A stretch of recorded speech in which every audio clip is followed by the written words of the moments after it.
morning, everybody. It stopped raining, thank God. It rained, I think, all night, and the thunder and lightning, and we kept praying it'd be stopped by morning, so it did. We got a lot of mud around here, so be careful you don't slip and fall in the mud. I want to welcome you to the 40th, can you believe 40 years? The 40th Trail of Courage Living History Festival.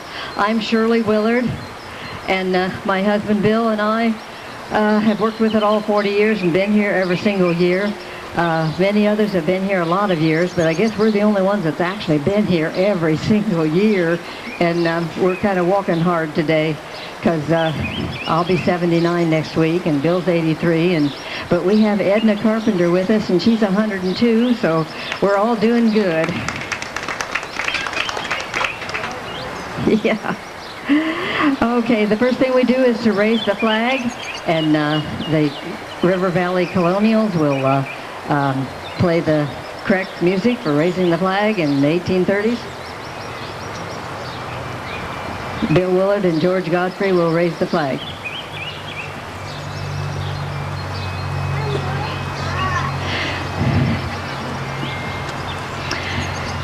It's, I think, an 1832 flag or some year about that, and the flag's never been decommissioned, so we need to pay it our respect. When we bought this woods, there was a natural flagpole there, so we've been using it ever since.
Thank you.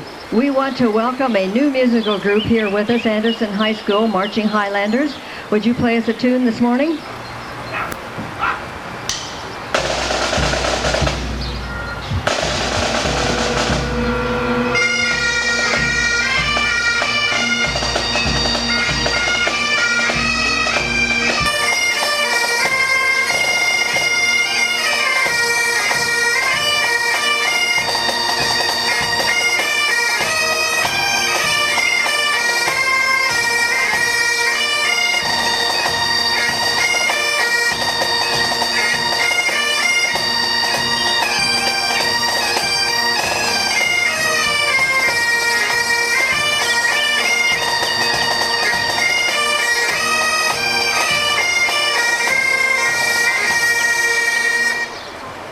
Thank you, Scotland the Brave. We'll go right into the ceremonies then because we had quite a bit of things going on today. I want to acknowledge first of all those who passed away this last year, who worked with us for years. Jerry William Lewis is a Potawatomi. Dave Simons, Glenn Kenny Gundren, his wife has a booth here. John Cox, Betty Jean Kinney, Jim Shawver, Fred Flurry, who is with the Indian drum. And I don't know, there might be some others I've left out, and sorry if I did. We want to remember all our dear loved ones who were with us last year and not with us this year.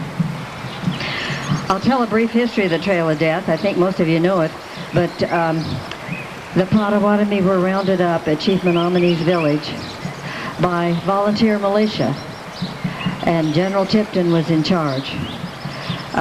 They marched, headed out September 4th, and to go west, you'd think they'd head west, but instead they headed east because they went to the Michigan Road, which was a big road. Not really. It had stumps still in it, so you had to be careful when you drove your wagon over them, or if you got your wagon caught on a stump, then you were stumped.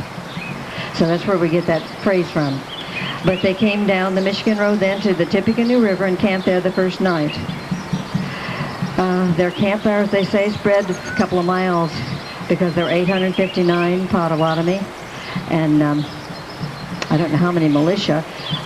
The governor of Indiana, David Wallace, had authorized John Tipton to get 100 volunteer militia. So I don't know whether he got 100 exactly or not. I know he sent letters out to LaPorte and all around, and Logansport and Delphi to get militia. So the next day then, September 5th, 1838, they were marched at gunpoint down Rochester's Main Street, which is the Michigan Road. And Rochester housewives came out and gave them hoe cakes to take. Just like today, we don't all agree with what our government does. And there were people here who did not agree with what was going on. But there wasn't anything they could do to stop it, so they did the best they could. And there was a little boy, Billy Ward, who followed them because he wanted to go west with his little Indian friends. And his mother caught him about a mile south of Rochester, which would be where McDonald's is today. So think of that big M standing for Menominee instead of McDonald's. But anyway, they had the chiefs in a jail wagon, and then they camped at Mud Creek. And 40 years ago, in 1976, Boy Scout Troop 285 erected a historical marker there at Mud Creek for the first death that occurred on the Trail of Death. So we're honoring them today, too. Then they went on to Logansport, and there were so many sick that they put up a tent hospital. About 300 were sick, and that's where the hospital is today at Logansport. Isn't that interesting how the history connects? That they went ahead and built a hospital there. And then they marched west, and they stayed on the north side of the Wabash River, going across to Indiana. And at Danville, Father Pettit caught up and went with them. And he got the chiefs released from the jail wagon. And William Polk was appointed the federal conductor. And John Tipton came back home because he was appointed by the governor. So his power expired at the state line. Well, William Polk was known as a friend of the Indians. He was the first white settler here, and he built a trading post here. He was a surveyor of the Michigan Road, and he built the White House that we have up there by the museum, which was a stagecoach inn. It was built about 1832. So we even have a descendant of William Polk here today. So this is a very historic day. Okay, first off, I want to introduce the Matt Weesaw family. So could you folks come up?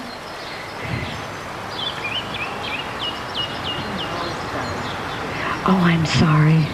Yeah. She reminded me that Jim Wells passed away this last year, and he had always been out here working with the Rotary.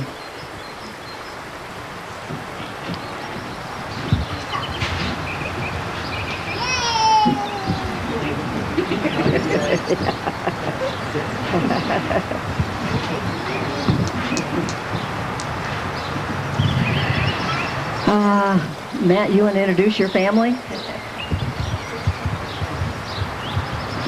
Starting from my left, my wife Gloria, holding our granddaughter Ada, granddaughter Cora, future son-in-law Tony. Please be nice to him, I don't want to lose him. I'm very anxious to get my youngest Kelsey off the payroll, so be very nice to him. Son-in-law Adam, granddaughter Lila. Sorry, LJ. I call her LJ, but I didn't want to do that here. Mia, my daughter Carly, my mother-in-law Alberta. Where did Joe go? And my brother-in-law Joe. Thank you. Okay, thank you. Matt will be telling more of the Weesaw family history at 10:30. But right now we have is it chairman or president of the city council? President of the City Council, Brian Goodman. Stay here, you guys. Don't go away. Yeah. Matt, stay here. He's going to give you a key to the city. And then we'll get you all up toward the front here so we can get a picture of your family. Okay, you want to come up? So, Matt, you want to come up here, and then we'll have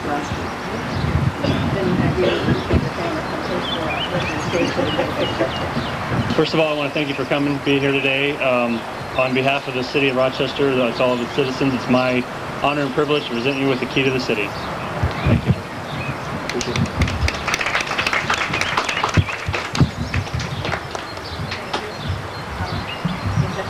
come up here close so that we know when you take pictures back there it's dark when you look up there. I'll be more happy. Roy, you got people behind you here.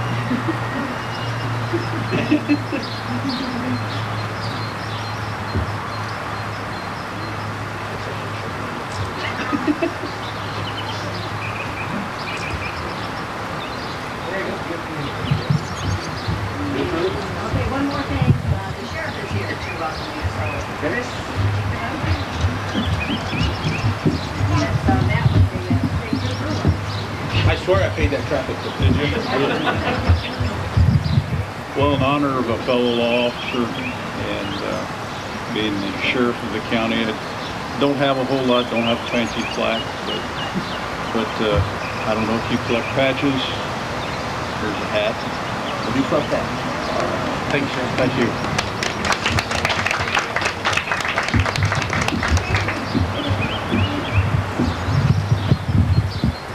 Thank you. Yeah, now you can find a place to sit down. Hopefully a dry place. Yeah, be careful getting off the stage. We're also honoring the Boy Scouts who erected that Trail of Death marker. Governor Otis Bowen gave the dedication speech back in 1976, and of course he's passed away now. But we do have some of the people who were in the picture that we took at that time. Mike Freese or Feese? Freese, Mike Freese. He was one of the buckskinners.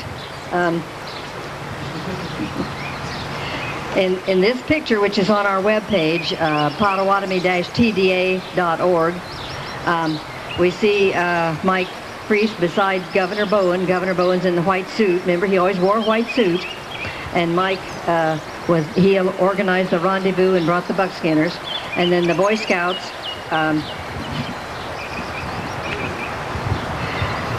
in 1976 for the bicentennial, they were giving bicentennial merit badges. So Troop 285, which our son Alan was in, came riding their bicycles up to my house. I live 3 miles south of Rochester, and said, is there a historic trail across Fulton County? Because if we do something marking or cleaning up a historic trail, we can get bicentennial merit badges. So I told them about the Trail of Death and that the first baby died at Mud Creek. So they rode their bicycles over there, and they came back real enthusiastically a little bit later and said, we want to put a historical marker there for the first baby, the first death on the Trail of Death. So they did that. It was our son Alan Willard's Eagle Award. And any other Boy Scouts here besides Alan? And Rick Fought, where'd you go to? Oh, come on up here, Rick. He was the Scoutmaster. So his picture's in here too. Are there any other Boy Scouts here? From 1976? Haven't seen each other in 40 years, I suppose. Yeah. And of course, those Boy Scouts who were like, you were 16 then, and now I guess he's, I don't know, 50, how old? 55, he's my son, but they keep getting older every year. That means you're older. Yeah, okay. Marsha Glassburn is here, and she works at Camp Buffalo in the summertime, so she's going to honor the Scouts. And I think you guys all went to Camp Buffalo, didn't you? Remember good old Camp Buffalo? So, Marsha? For your little act of your Eagle badges, we would like to thank you for starting something bigger than you ever thought would happen. We thank you.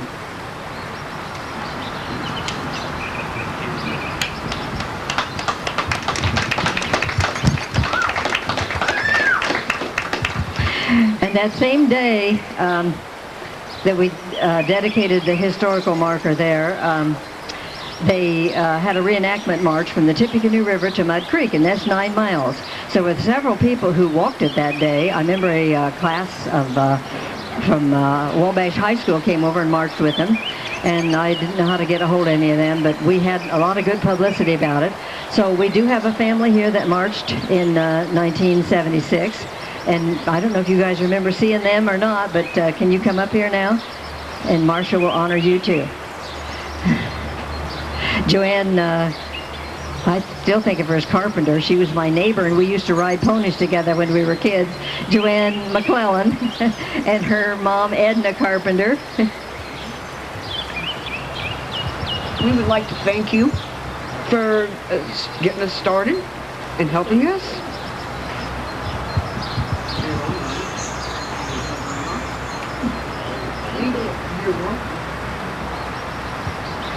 And two of Joanne's kids, too, the Kevin and Kathy. Yeah.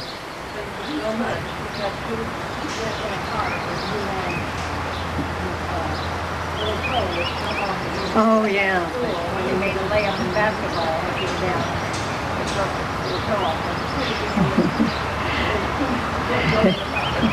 and there were a lot of other people, so I don't know if any others are here who did that march back in 1976 or not. If they are, well, maybe they'll come up and tell me about it later. So we want to, again, thank you, and we're just real appreciative. I don't know whether we would, well, I think maybe we would have started the Trail of Courage Festival, but I don't know for sure if it hadn't been for the scouts and things that helped us get going and provided us with the inspiration. And in Governor Bowen's speech, he called it a Trail of Courage. That first year we called it the Trail of Death Rendezvous. But then we realized, you know, we don't really want to portray that time. We want to portray before it happened, when this was still Potawatomi territory. So we honor the Potawatomi because this was their territory and their land. And that's why we call it a Trail of Courage rather than Trail of Death. We did not change the name of what happened. You can't do that. Trail of Death is what happened in 1838. Trail of Courage is just the name of our festival. And then the Trail of Tears, you know, is the Cherokee removal, and it happened the same time, the fall of 1838.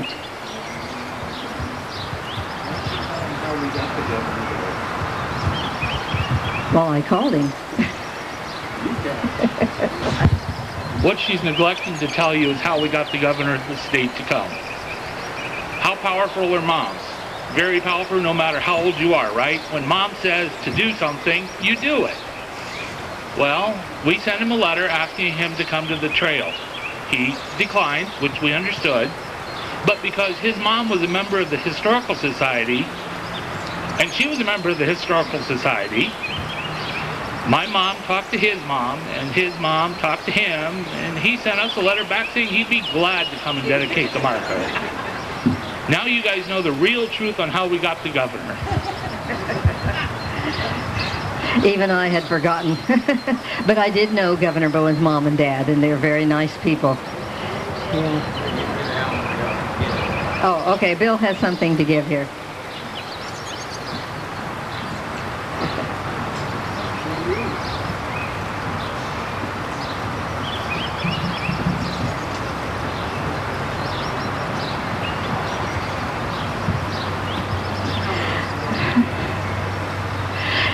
Okay, thank you very much. Now I've lost track of where I'm at here. Oh, that same day, Governor Bowen gave the dedication speech for a historical marker for the William Polk House. And it was a mile north of the Tippecanoe River. Well, since then, we have moved it, so it's here at the Historical Society. But we do have a descendant of William Polk, Virginia Mueller. She's from Granger, and your grandmother was Fanny Scott Rumley of the Rumley Oil Pool Tractors. And so, would you come up here?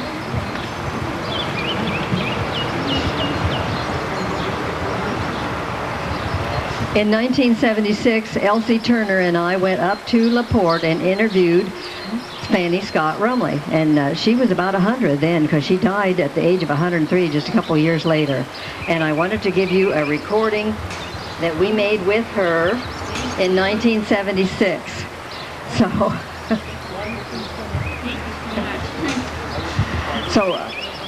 I did a report in third grade on the Potawatomi Indians, and I think it was my father inspired me to do that.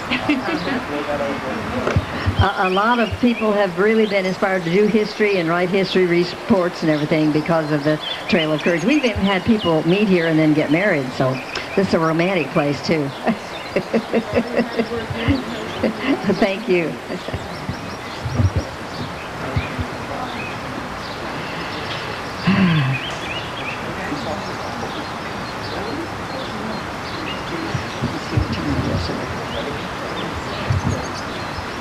Okay, it's time for us to close this segment of the programs, and we do want to hear from each one of our bands here before they pull out, and I want to announce that we'll be open till 6 p.m. today. We'll lower the flag at 5. Tomorrow we will close at 4 p.m. So are there any changes in the schedule that anybody knows about? If not, it'll tell me later, I guess. We hope you all have a great day enjoying the programs and the food. There's apple dumplings down that way, chicken and noodles, buffalo burgers, only $3.50. They cost more other places. And potato chips over there, apple sausage over here, fudge, barbecue, corn on the cob, turkey legs, ice cream, barbecue. Oh, I got barbecue twice. I must like barbecue. Indian fried bread, tacos, and more. So stick around now to hear Matt Weesaw tell the history of his family of the Potawatomis. So River Valley Colonials, will you play as you leave? And then Anderson Marching Highlanders, will you lead us out?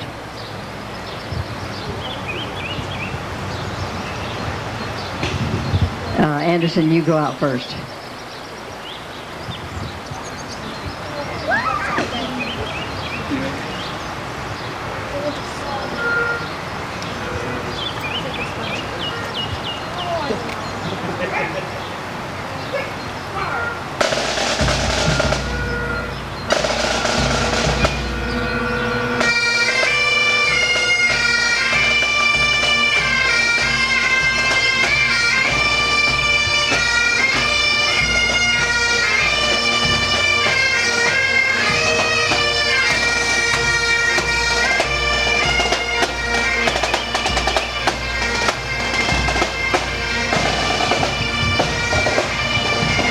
Anderson High School Marching Highlanders from Anderson, Indiana.